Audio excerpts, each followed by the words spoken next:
하나님 말씀 보겠습니다. 오늘 우리가 함께 받을 말씀 창세기 29장 31절에서 35절에 있는 말씀을 제가 봉독해 드리겠습니다. 구약성경 43면입니다. 창세기 29장 31절에서 35절에 있는 말씀입니다.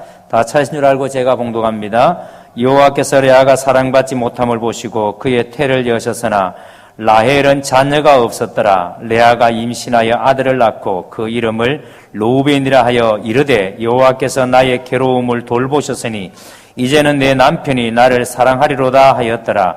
그가 다시 임신하여 아들을 낳고 이르되 여호와께서 내가 사랑받지 못함을 들으셨으므로 내게 이 아들을 주셨도다 하고 그의 이름을 시므온이라 하였으며 그가 또 임신하여 아들을 낳고 이르되 내가 그에게 새 아들을 낳았으니 내 남편이 지금부터 나와 연합하리로다 하고 그의 이름을 레위라 하였으며 그가 또 임신하여 아들을 낳고 이르되 내가 이제는 여호와를 찬송하리로다 하고 이로 말미암아 그가 그의 이름을 유다라 하였고 그의 출산이 멈추었더라. 아멘.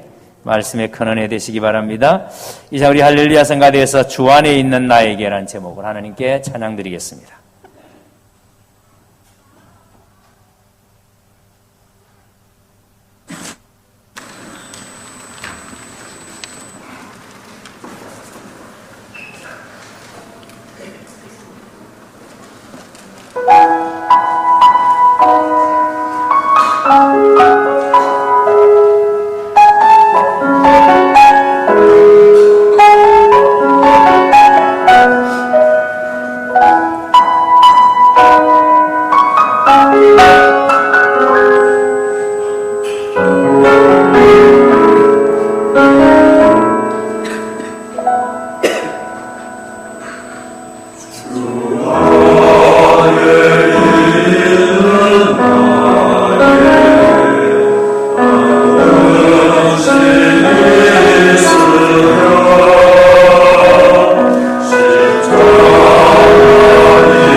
성가대 찬양 덜 끝났는데 박수 치고 하니까 우리 성가대원들 많이 당황하셨습니다.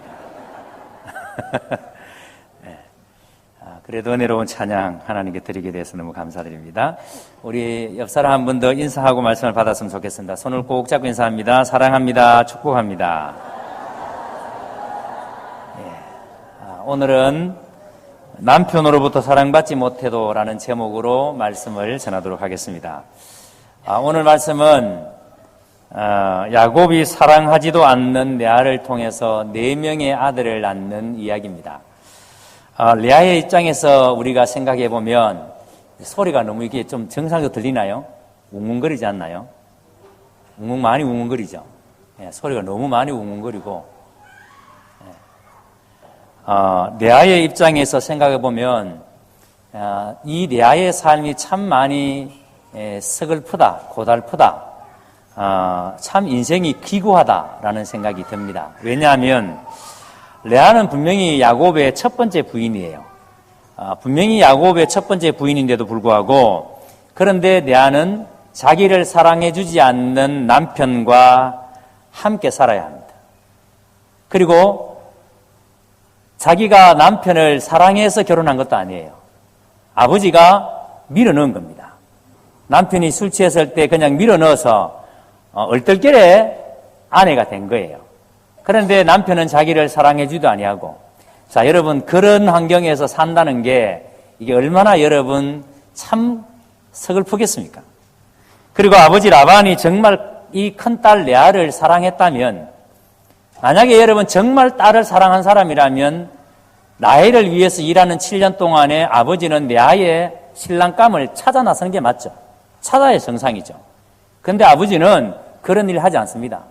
그냥 여러분 우리 집에는 언니 놔두고 동생이 먼저 시집가는 법은 없다 하고는 그냥 언니를 야곱에게 밀어넣은 거예요.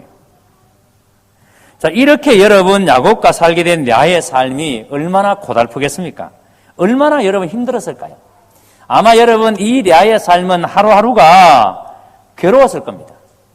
그리고 사랑받지 못하는 이 여자, 남편으로부터 사랑받지 못하는 이 여자의 삶이 얼마나 외롭고 또 얼마나 여러분 소외감을 느꼈을까요? 그리고 주변에 있는 사람들이 볼 때 저 레아는 남편으로부터 사랑도 못 받는데 저렇게 산다라는 눈총 때문에 얼마나 그 마음이 눌렸을까요? 자, 그러니까 레아는 그저 머릿속에 드는 생각이 정말 내 죽고 싶다. 정말 내 인생이 비참하다. 아마 이런 생각을 레아는 떨쳐버리지 못했을 겁니다. 그리고 라헬은 또 어떻습니까? 라헬은 아버지가 완전 사기로 여러분 만약에 아버지 말대로 우리 집에는 언니 놔두고 동생이 먼저 시집가는 법이 없다 그러면 그 이야기를 미리 해줬어야죠. 그런데 여러분 갑자기 우리 집은 그렇다 그러면서 자기가 사랑하는 남자 그 야곱에게 언니라고 레아를 여러분 밀어 넣어버립니다. 자, 그러니까 여러분 라헬의 입장에서 보면은 이런 아버지, 이런 언니를 어떻게 존중하고 어떻게 여러분 사랑할 수 있겠어요? 이해가 되지 않습니까? 그러니까 라헬의 입장도 이해가 되고 레아의 입장도 이해가 됩니다. 자, 그러니 여러분 이런 환경, 이런 가정 분위기니까 이 라반의 집안이 얼마나 여러분 참 고통스러운 삶이었겠어요. 또 야곱의 입장에서도 한번 생각해 보세요. 야곱 외삼촌 라반의 집에 도착한 이후에 처음 7년은 라헬을 얻기 위해서 힘을 다해서 일했습니다. 그래서 그것이 수일처럼 여기면서 그렇게 일했습니다. 그리고 그때는 노총각이잖아요. 라헬을 얻기 위해서 일할 때니까. 그러니까 그때는 자식이 없을 때입니다. 그리고 7년 이후에 야곱은 자신의 의지와 상관없이 졸지에 아내 둘을 맞이해야 됩니다. 레아도 아내로 맞이해야 되고 라헬도 아내로 맞이하게 됩니다. 그리고 여러분 그 후에 라반을 위해서 종살이 한 7년 동안 이 야곱은 레아의 몸종이었던 실바 또 라헬의 몸종이었던 빌라까지도 아내로 맞이합니다. 이렇게 여러분 몸종도 아내로 맞이한 이유가 뭐냐면 나중에 레아가 아이들을 낳으니까 라헬은 몸이 다 하는 거죠. 자기에게는 아이가 태어나지 아니하고 아이가 생기지 아니하고 그런데 레아는 자꾸 아이를 놓고 하니까 이게 뭔가 불안한 거죠. 그러니까 여러분 자기의 몸종을 야곱에게 들어보내서 아이를 낳게 하는 거죠. 자, 그러니까 여러분 이런 집안 분위기를 한번 생각해 보세요. 아마 이럴 때 이 야곱의 4명의 아들들은 동시에 2명이 임신한 때도 분명히 있었을 겁니다. 야곱이 12명의 자녀를 얻은 이 7년이 야곱과 그의 가정에 결코 평안하거나 평탄함이 없는, 말 그대로 여러분 이 야곱의 가정은 끔찍했을 겁니다. 그리고 우리가 생각할 때 이 가정의 불화가 라반 때문에 그렇다, 이런 생각을 할 수 있어요. 라반만 아니었으면. 하지만 여러분, 라반 때문에 이 가정의 불화가 생긴, 물론 여러분 원인을 제공했다고 할 수 있지만, 그러나 내용을 가만히 들어보면 전부가 내부적인 겁니다. 자, 보세요. 야곱의 아내인 레아와 라헬은 자매간이에요. 그런데 한 남자를 남편으로 두고 있습니다. 자매간에 한 남자를 남편으로 두고 있으니까, 그러니까 여러분 얼마나 이 자매간에 갈등이 심하겠습니까? 이걸 여러분 한번 상상해 보세요. 언니와 동생이 한 남자를 남편으로 두고 사니까 이게 여러분 보통 난처한 일입니까? 그러니까 무슨 가정에 평안이 있고 무슨 가정에 여러분 화목하겠습니까? 경쟁만 가득한데. 그래서 35장 22절에 보면은 이런 야곱의 가정에 이런 일들로 말미암아 어떤 일이 벌어지는가 하니까, 결국 레아와 라헬의 갈등 속에 야곱이 레아를 통해서 얻었던 첫 번째 아들이 르우벤이라는 아들입니다. 그런데 이 르우벤이라는 아들이 라헬의 몸종이자 아버지의 부인인 빌하라는 부인이 있습니다. 근데 이 빌하를 르우벤이 취하는, 범하는 그런 죄를 범합니다. 그러니까 아버지의 부인을 맏아들이 취해버리는 그런 일이 벌어집니다. 그리고 또 나중에는 서로 여러분 이 가정에 이렇게 다툼 경쟁 속에서 태어난 아들 사이에 이 불화가 이복 동생인 요셉을 애굽의 상인들에게 팔아버리는 일까지 이 야곱의 집안에서 일어납니다. 자, 여러분 이런 일들을 보면은 야곱의 집안이 참 콩가루 집안이다, 끔찍한 집안이다, 이런 생각이 여러분 들지 않습니까? 그런데 오늘 본문 31절 이하를 읽어보니까 야곱이 외삼촌 라반의 집에 머무는 동안에 많은 자식을 낳습니다. 12명의 아들 중에 11명을 이 라반의 집에 있을 때 놓아요. 12명의 아들 중에 11명의 자식을 라반의 집에 있을 때 놓고, 딸을 포함해서 디나를 포함해서 12명의 아이를 이 라반의 집에 있을 때 놓습니다. 자, 그런데 31절에 보시기 바랍니다. 하나님이 레아가 야곱으로부터 사랑받지 못하는 것을 보셨다. 하나님께서 레아가 남편으로부터 사랑받지 못함을 보시고 그랬습니다. 그러니까 지금 여러분 하나님께서 레아가 야곱으로부터 사랑을 못 받는다는 것을 아셨다는 겁니다. 보고 계셨다는 겁니다. 여기 여러분 보셨다라는 말이 무슨 뜻인가 하니까, 약한 자가 당하는 불이익에 대해서 하나님께서 어떤 행동을 취하셨다, 이런 뜻입니다.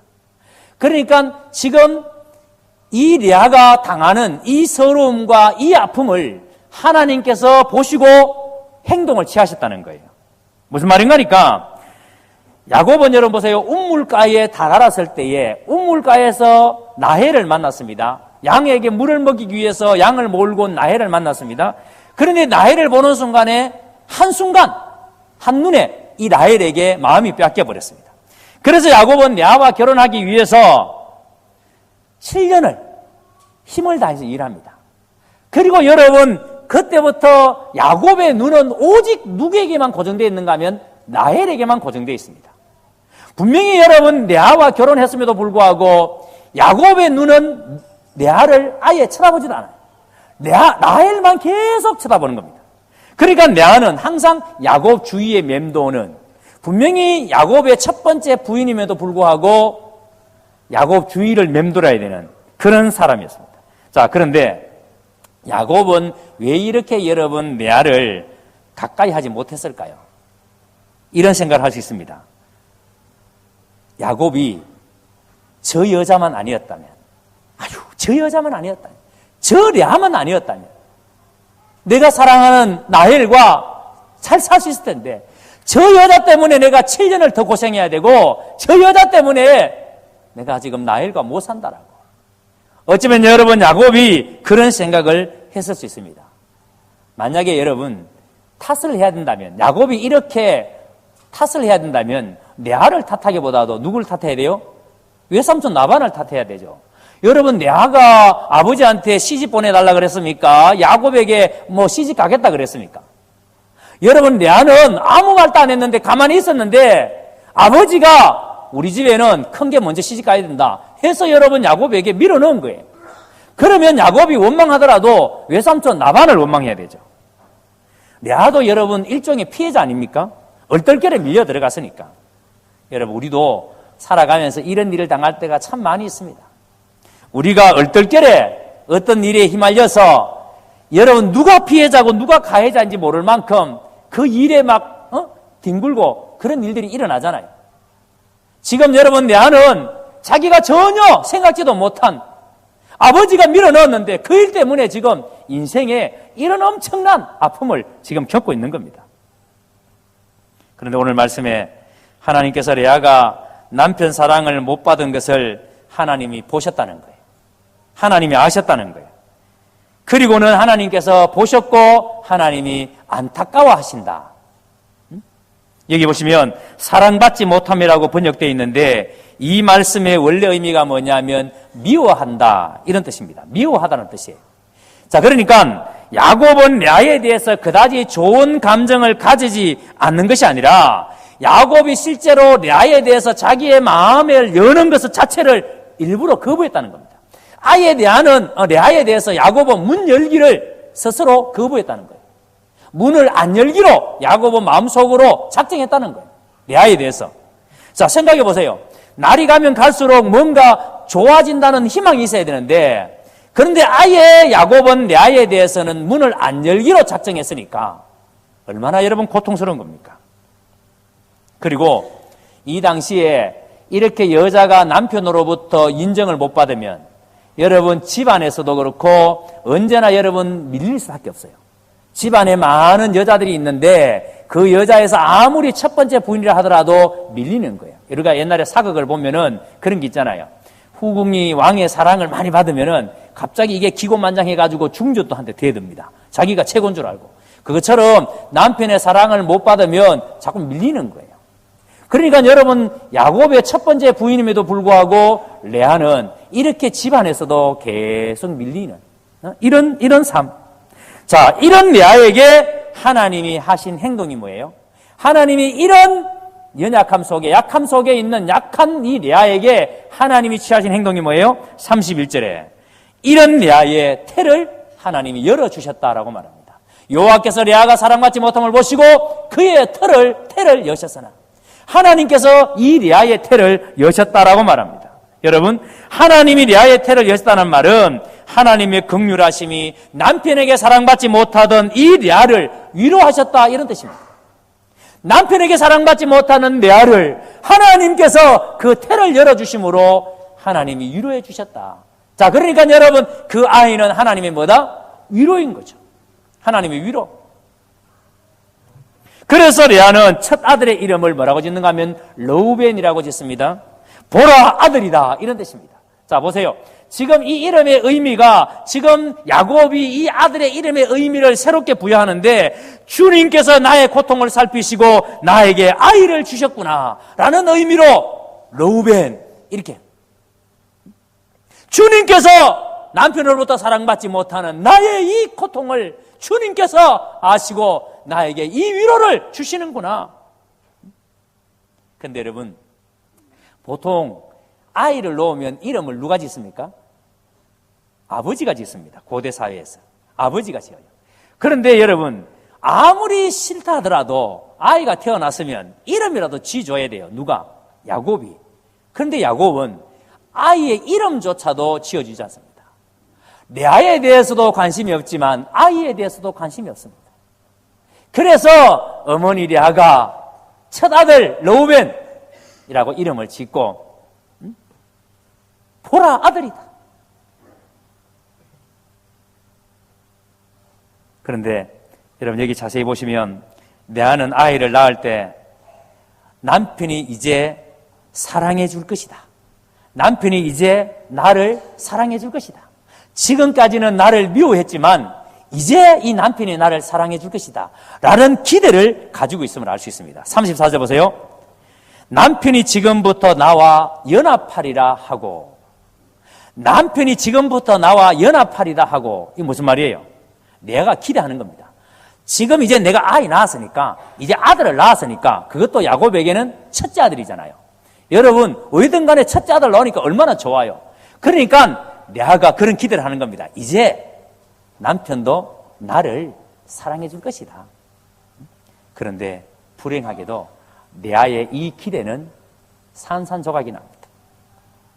평생 야곱은 레아를 사랑하지 않습니다. 여러분, 참 고통스러운 여자의 일생입니다. 사랑받지 못하는 여자.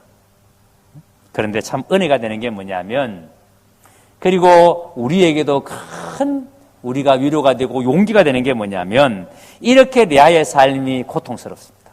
남편으로부터 사랑 못 받으니까. 그런데 이런 상황 같으면, 나 같으면, 내가 만약에 레아 같으면 아들 노변 데리고, 그래, 잘 먹고 잘 살아라, 이제 나 혼자 살란다 하고 뛰쳐나올 것 같아요. 이렇게 사랑 안 해주는데, 아이에조차도 관심이 없는데 뛰쳐나가보고 싶은데, 근데 레아는 뛰쳐나오지 않습니다. 여러분, 그러한 상황 속에서도 레아는 신앙으로 그것을 이겨냅니다. 남편이 자기를 사랑 안 해줘도 하나님이 나에게 아들을 주셨다, 하나님이 나를 위로해 주신다, 그러면서 신앙으로 그것을 이겨냅니다. 32절을 봅니다. 자, 32절.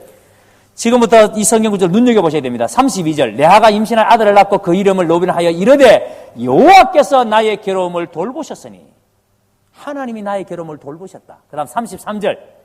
빨리빨리 넘겨보세요. 33절. 그가 다시 임신하여 아들을 낳고 이르되 여호와께서 내가 사랑받지 못함을 들으셨으므로, 여호와께서. 35절. 35절. 그가 또 임신하여 아들을 낳고 이르되 내가 이제는 여호와를 찬송하리로다. 여러분, 사랑받지 못하는 이 레아가 끊임없이 누구를 찾고 있습니까? 하나님. 계속 하나님. 레아가 아버지 라반을 숭배하던 신이 아니라 지금 남편의 하나님 여호와께서 자신의 탄식을 들으시고 자신의 그 아픔을 하나님께서 보시고 아이를 주셨다라고. 그러니까 지금 여러분, 레아는 친정 종교를 버린 거예요. 레아는 지금까지 아버지의 종교를 버린 거예요. 그리고 남편이 믿는 그 야훼, 그 하나님을 자기의 아버지로 모신 거예요. 그래서 레아는 아브라함의 하나님을 믿는 신앙인이 되어 지금 여러분, 자신의 아픔을, 자신의 그 고통을 하나님께서 보시고 하나님께서 들으시고 자기에게 아들을 주셨다라고.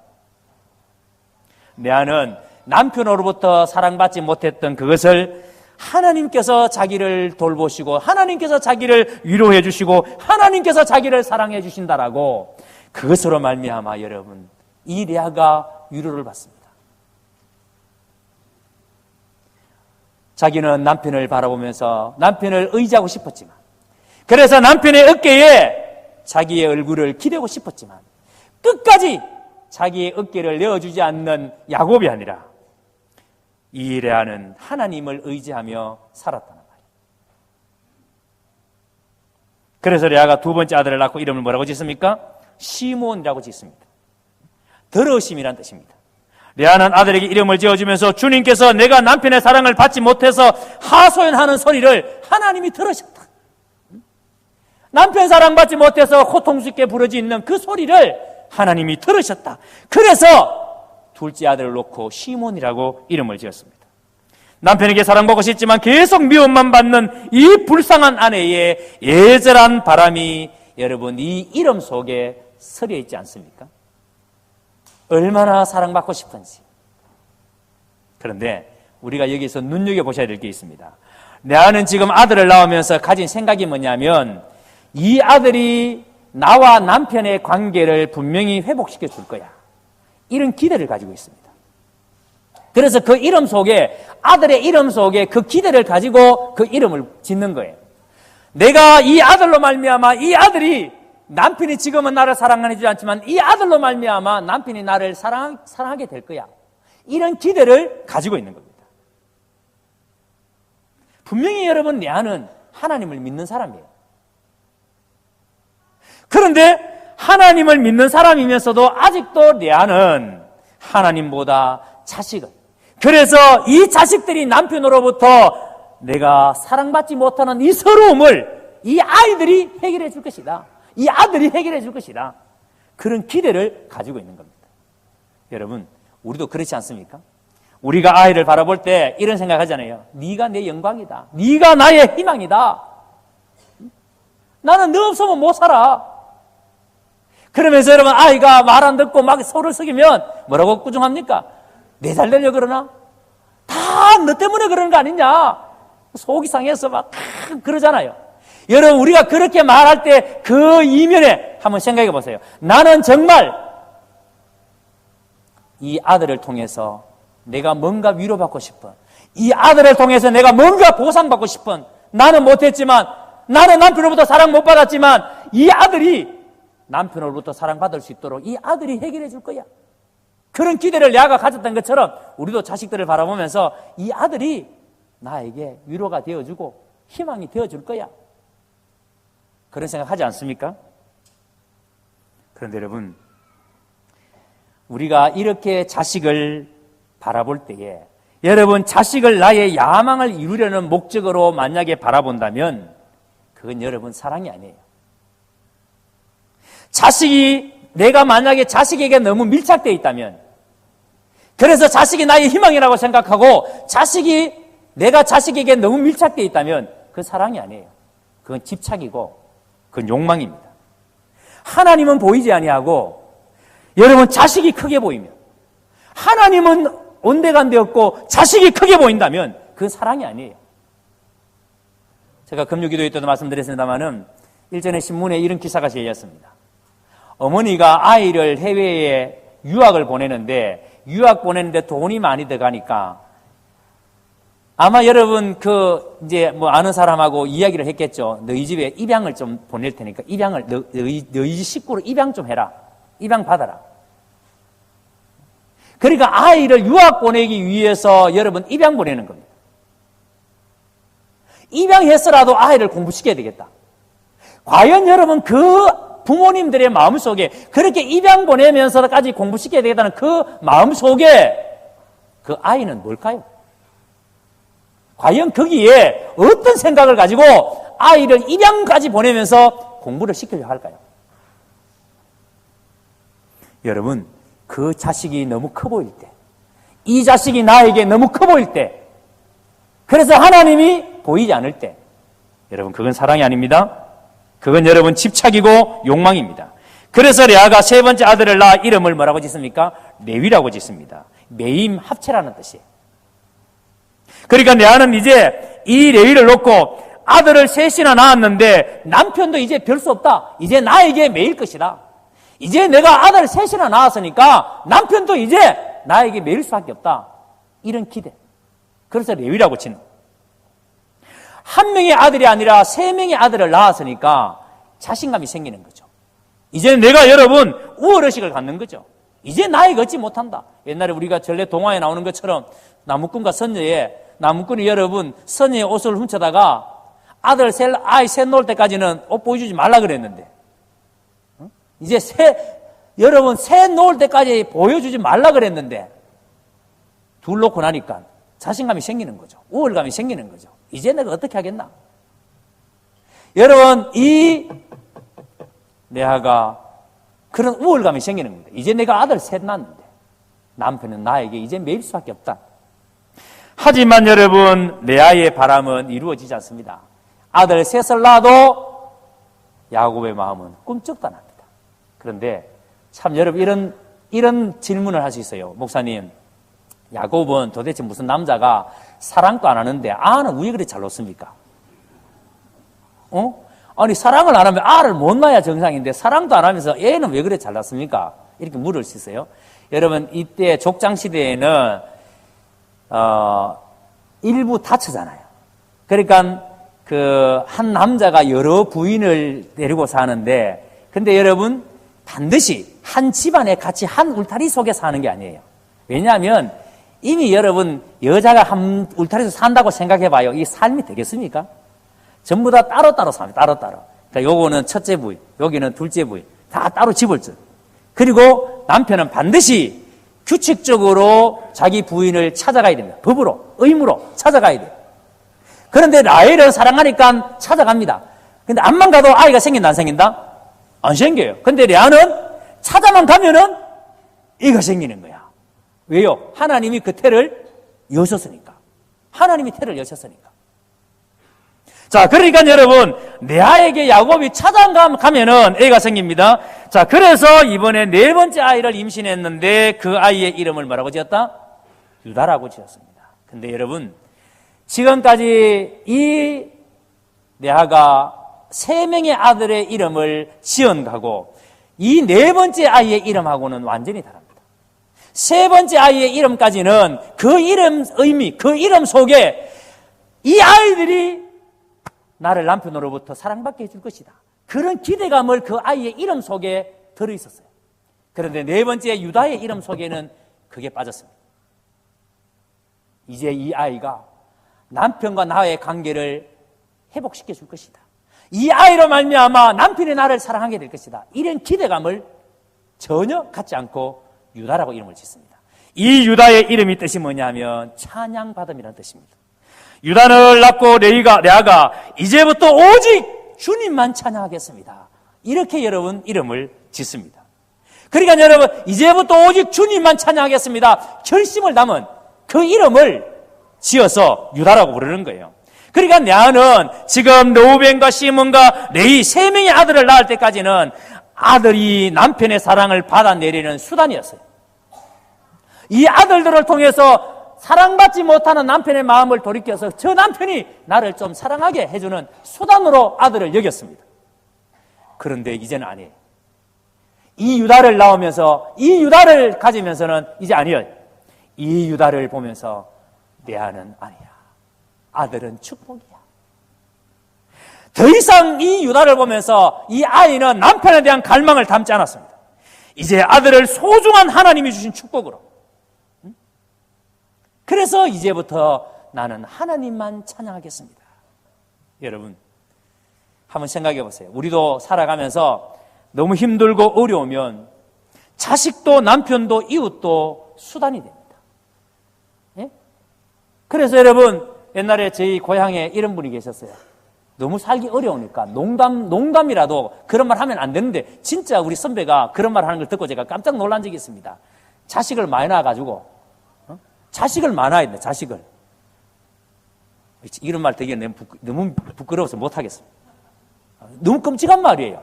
자식을 많이 낳아가지고 자식을 가지고 뭔가 자기가 뭐 살겠다라는 그 생각 자체가 만약에 여러분 자식들 공부 많이 시켜서 자식들이 좋은 직장, 돈을 많이 벌여서 그래서 나도 좀 자식 덕 좀 보자. 수단이죠. 도구죠. 제가 여러분 우리 교육자들을 바라볼 때 그런 생각, 이 말씀을 묵상하면서 불현듯 그래서 저한테 니는 교육자들에게 교육자 어떻게 보느냐? 제가 여러분 우리 부목사님, 우리 전사님들을 바라볼 때에 야, 나도 우리 교육자들을 혹시 수단으로 보고 있지 않는가? 내 목회의 성공이라는 여기에 빠져서 이 교육자들을 내가 수단으로 본다면, 도구로 본다면, 여러분 회사를 경영하는 사장님들도 마찬가지잖아요. 여러분의 직원들을 만약에 수단으로, 여러분의 회사를 키우기 위한 도구로 본다면, 어떻게든지 간에 여러분, 그 회사 직원들을 일을 많이 시켜서 이문을 많이 남겨야 되고 월급을 적게 줘야 되고 왜? 그 사람을 통해서 내가 부자 돼야 되니까. 그래서 여러분 우리가 어렵고 힘들고 그러면 우리는 사람들을 이렇게 수단으로 봅니다. 도구로 봅니다.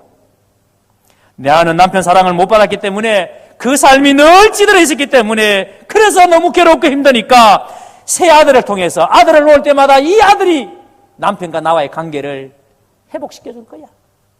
이 아들 때문에 남편이 나를 사랑하게 될 거야. 그래서 아이들을 수단으로 도구로 봤습니다. 그런데 이제 레아가 유다를 놓고는 그 생각이 완전히 바뀌었습니다. 그 생각이 사라졌습니다. 아니구나. 남편으로부터 하나님을 알게 된 것이 축복이구나. 남편 때문에 내가 하나님을 알게 된 게 축복이고 그 남편을 통해서 낳은 이 아이들이 축복이구나. 이거 알게 되니까 여러분 그 다음에 태어난 아이들을 다르게 바라봅니다. 아들을 수단으로 바라볼 때는 이 아들을 통해서 내가 뭔가를 얻으려 했지만 아니구나. 이 아이 존재가 축복이구나. 하나님의 위로구나. 이거 깨달으니까 여러분 이 레아의 입에서 찬양이 나옵니다. 그래서 여러분 레아가 내가 동생보다 덜 예뻐도, 내가 동생보다 남편의 사랑을 덜 받아도, 내가 남편으로부터 눈길 한번 못 받아도 나는 괜찮다. 왜? 하나님이 나를 알고 계시고 하나님이 나를 이렇게 위로해 주시고 하나님이 나를 이렇게 붙들고 계시니까. 응? 그래서 레아는 남편의 사랑을 덜 받아도 괜찮다라고. 하나님이 자기에게 하나님 자신을 주셨다는 것을 알았기 때문에. 그래서 레아는 유다가 태어나면서 완전히 달라졌습니다. 여러분, 이 레아는 총 7명의 자녀를 낳습니다. 우리가 알다시피 아들 6명을 낳고 딸 디나라는 딸까지 해서 7명의 자녀를 낳습니다. 야곱의 처가 전체 4명입니다. 그러니까 라헬과 레아의 몸종까지 빌하와 실바까지 해서 4명의 아내를 뒀는데 4명의 아들에서 아들 12, 딸 하나입니다. 그런데 그 중에 7을 레아가 낳았습니다. 그런데 정말 놀라운 게 뭐냐면 여러분 이 레아가 낳은 아들 중에 레위는 이스라엘의 제사장 지파예요. 제사장 지파의 시조가 됩니다. 레위가. 자, 그리고 오늘 4번째 태어난 이 유다는 여러분 찬양받음이라는 이름의 뜻을 가진 이 유다는 이 유다 지파에서 누가 태어납니까? 하나님이 이 레위에게 자신을 주신 것처럼 예수님은 자기를 우리에게 주시기 위해서 바로 이 유다 지파에서 예수님이 오셨습니다. 여러분, 이 유다 지파에서 예수님이 자신을 우리에게 주시기 위해서 오셨습니다. 그래서 바울이 이 예수님을 만나고 난 다음에 바울의 고백이 뭡니까? 빌립보서 4장에 나는 비천에 처할 줄도 알고 풍부에 처할 줄도 알아. 모든 일고 배부름과 배고픔과 풍부와 궁핍에도 처할 줄 아는 일체의 비결을 배웠노라. 언제 아멘 하려고? 여러분 이렇게 아멘을 인내하고 절제하고 꼭 입 다물고 아멘이십니까? 여러분 그렇게 오신 예수, 자신을 주시기 위해서 오신 그 예수를 만나는 사람마다 이 삶의 일체의 비결을 배우는 겁니다. 레아가 유다를 낳고부터 그 비결을 깨달았습니다. 내가 남편 사랑 때문에 사는 게 아니구나. 내가 아버지 사랑 때문에 사는 게 아니구나. 내가 하나님의 이 은혜 때문에 사는구나. 내가 이 하나님의 은혜 때문에 내가 살 수 있구나. 그래서 레아는 하나님을 찬양받으십니다. 내가 이제부터 하나님만 찬양하겠습니다. 여러분, 오늘 레아는 레아는 남편으로부터 사랑받지 못했지만 레아는 하나님으로부터 사랑받는 자였습니다. 왠 줄 아십니까? 그는 그 환경 속에, 그 아픔 속에, 그 처절한 고독과 외로움과 처참함 속에서도, 남편 사랑받지 못하는 그 상황 속에서도 그는 하나님을 바라봤기 때문입니다. 그는 하나님을 온전히 의지했기 때문입니다. 그래서 그런 하나님께서 그런 레아에게 하나님이 보셨습니다. 레아가 탄식하고 레아가 아파하고 레아가 힘들어하는 그것을 보시고 하나님께서는 레아의 태를 열어주셨습니다. 하나님은 이런 분이세요. 오늘 여러분들이 무엇 때문에 힘들어하십니까? 오늘 여러분들이 왜 이렇게 삶에 지쳐있고 왜 여러분의 삶이 살아가는 것이 힘들다고 어렵다라고 말씀하십니까? 우리의 시선을 하나님께 두면 하나님이 우리를 살리십니다. 이제 우리 같이 찬양하고 기도하고 예배를 마쳤으면 좋겠습니다.